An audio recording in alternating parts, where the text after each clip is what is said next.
Waziwai, vatariri, vateereri panguva ino. Tinoda kutenda Mwari wamasimba ose, kose kwatiri mativi enyika yeZimbabwe. Mwari vekutenga vatipe nyasha nerugare.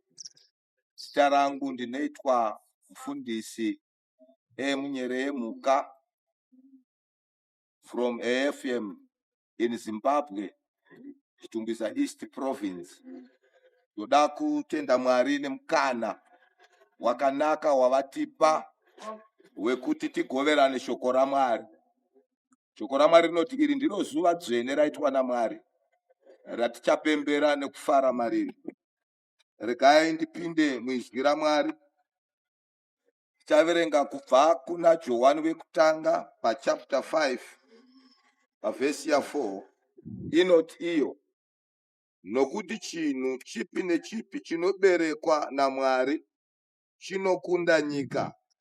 Kunda kwakakunda nyika ndiko kutenda kwedu. Shoko randoda kuti panguva ino mumaminutes andoda kutaura nevateereri nderekuti chipi nechipi chakaberekwa naMwari chinokunda nyika. Chipi nechipi chakaberekwa naMwari chinokunda nyika. Kana tichitaura pamusoro pekuberekwa naMwari, tichitaura pamusoro pekuzarwa patsva. Kana tichitaura pamusoro pekuzarwa patsva, zvinotiburitsira pachena kuti pane kuzarwa kuviri. Pane kuzarwa kwekutanga kwatinoberekwa nako nababa naamai vepanyika, kureva kuti kuzarwa kwemunhu wenyama. Nawo kuzarwa kwemunhu wenyama uku kunoratidza kuti kwakawirwa namatambudziko ekunge Satani aedza Adhamu naEvha vakabva munyika yekubwinya, munyika yeukama naMwari. Ndokubva chivi chateverera vanhu vose vari panyika pano. Ndokubva kwatanga kuuya namatambudziko panyika pano.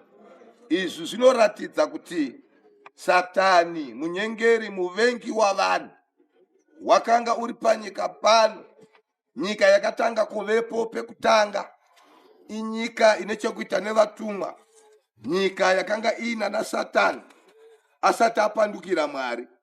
Asi shoko raMwari kubva kuna zvakazarirwa chapter 12 vhesi ya 9 inotiburitsira pachena kuti pakaitika hondo kudenga, Satani wakawisirwa pasi. Iri shato kureva iye nyoka kana kuti Satani. Paakawisirwa pasi, nyika yakabva yanzi nhamo kune wenyika, nekuti Satani wakanderwa pasi. Nyika ndokubva yaenda pasi pekugomera kunobva pamatambudziko anobva kune muvengi anonzi Satani. Chapter 8 pavhesi 22 yebhuku ravaRoma inotiburitsira pachena kuti nyika yose iri pasi pekugomera yakatarira kusunungurwa. Kugomera uku kuri kubva kuna Satani usingade kurarama kwavanhu kwakanaka. Saka takaberekwa mumbereko isina kunaka, mbereko inoratidza kuti takanga tabva pamberi paMwari. Shoko raMwari rinoburitsa pachena zvakanaka richiti iro kuchapter 14 vhesi 1 ya Job, munhu akaberekwa nomukadzi una mazuva mashoma azere nenhamo nekutambudzika. Iye Job, iye ye15 pa14 anoti munhu akaberekwa nemukadzi haangave akarurama, haangave akachena. Anodzokorodza pfungwa iyoyo pachapter 25 vhesi ya 4 ya Job kuti munhu akaberekwa nemukadzi haagone kuchena, haagone kururama. Asi zvinoratidza kuti pane tariro yakanaka pakuuya kwemwanakomana waMwari. Shoko raMwari rinotaura pachapter 4 pavhesi 4 yavaGaratia inoti mukuzara kwenguva Mwari wakatuma mwanakomana wake akaberekwa iye pasi pemurayiro, akaberekwa nemukadzi kuti adzikinure avo vari pasi pemurayiro, kuti adzikinure avo vari pasi pekugomereswa naSatani. Kureva kuti kana tikaberekwa patsva pamweya yedu taakugona kukunda nyika, wese asingazive chinonzi kuberekwa patsva haagone kukunda zvivi zvenyika ino, haagone kukunda mamhepo nemadhimoni enyika ino, haagone kukunda jambwa nezvakaipa, haagone kukunda kusarurama. Munhu wese achida kururama, achida chikonzero chokuti akaberekwa nembereko yepanyika pano, mbereko yemukadzi, shoko raMwari rinotibuditsira pachena kuti kana wakangoberekwa nembereko yemukadzi une nhamo panyika pano.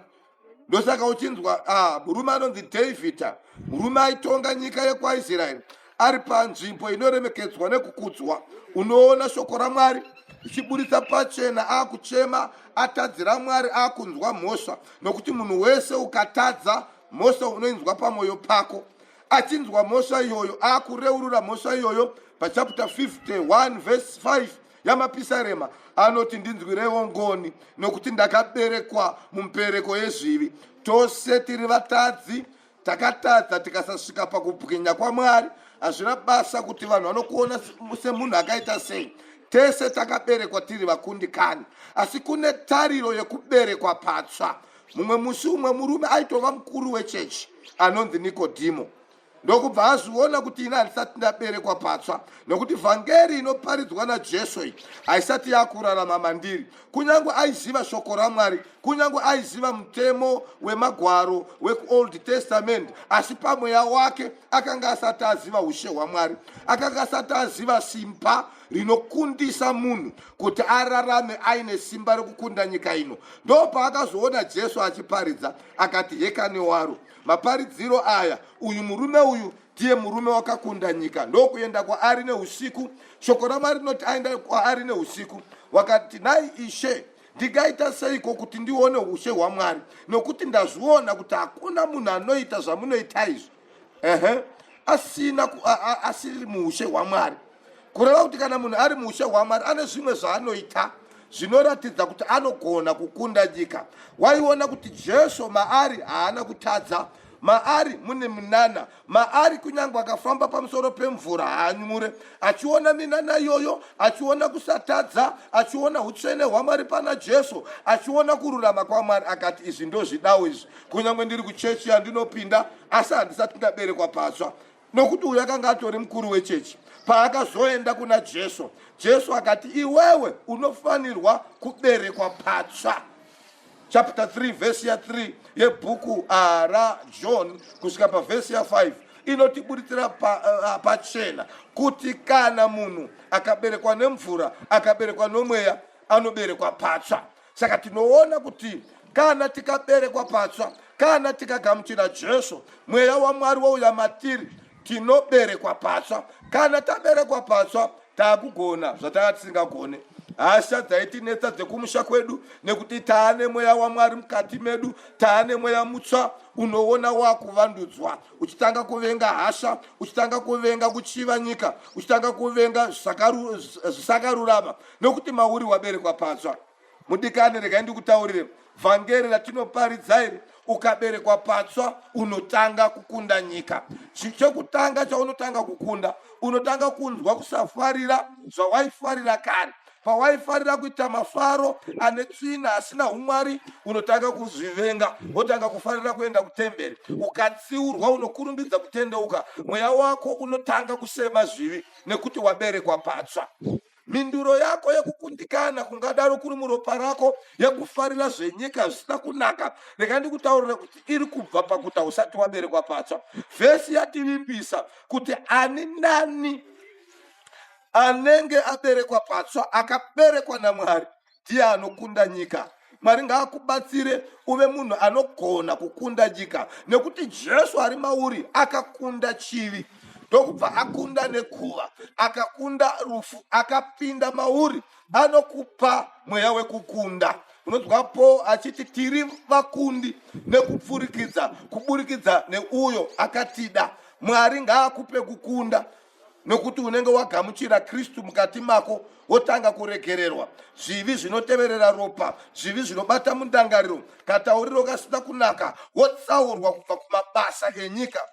chipi nechipi chinoberekwa naMwari chinokunda nyika. Unotanga kuzvinzwa wega mufaro wekuita zvakanaka, unotanga kuzara mauri kuvenga zvivi nenyika kotanga kuzara mauri, nekuti mukati mako maberekwa chinokunda nyika, mbeu isingasakari, mbeu yakaramba kukundwa nekuva.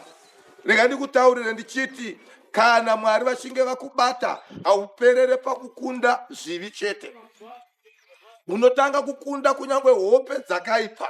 Vamwe vedu tinoshungurudzwa nematsikirira. Kurara kudai ndogara ndichimbotaurira vanhu kuti dzimwe nguva kuvhumukawo kunoda ari munhu wechidzimai. Zvino kana ari munhu wechirume arara womunzwa nebhesi achingotaura zvisinganzwikwe, icho.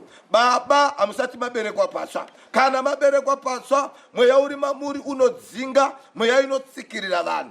Mwari ngavakubatei. Vamwe vanorota zvikwambo, vamwe vanorota zvisina kunaka, vamwe vanofuma vachirwariswa nemweya wetsvina. Asi kana waberekwa patsva, zita raJesu rakutonga mauri, unenge wakuti ukati nezita raJesu mweya yetsvina inokutiza. Kune vamwe vane jambwa, vane minyama yokupomerwa nezvavasina kuita, vanoteererwa nezvisina kunaka. Ukaberekwa patsva, mhinduro inowanikwa kuna Jesu. Waregererwa zvivi, unopiwa zvekare simba rekukunda nyika ino. Kurota zvakaipa, kurota uchivira kugomba rausingazive kwarinogumira, kunotanga kupera nekuti waberekwa patsva. Makorokoto kuna ari kunzwa vhangeri ino, ita decision yekutora Jesu ava ishe muupenyu hwako, ave mambo. Kana akave mambo, unotanga kuona upenyu hwakushanduka. Zvimwe zvamuri kuti zvirwere madhimoni, kungogamuchira Jesu kudai, unotoona chimwe chirwere chinokutambudza chakuenda kure. Mwari vakudenga vakuitire zvakanaka panguva ino yauri kuteerera muteereri mudikani. Shandurwa nomweya waMwari kuburikidza nokugamuchira Jesu. Mwari vekudenga vakuitire zvakanaka. Ndoda kuti panguva ino uise pfungwa dzako panzvimbo, umeke decision.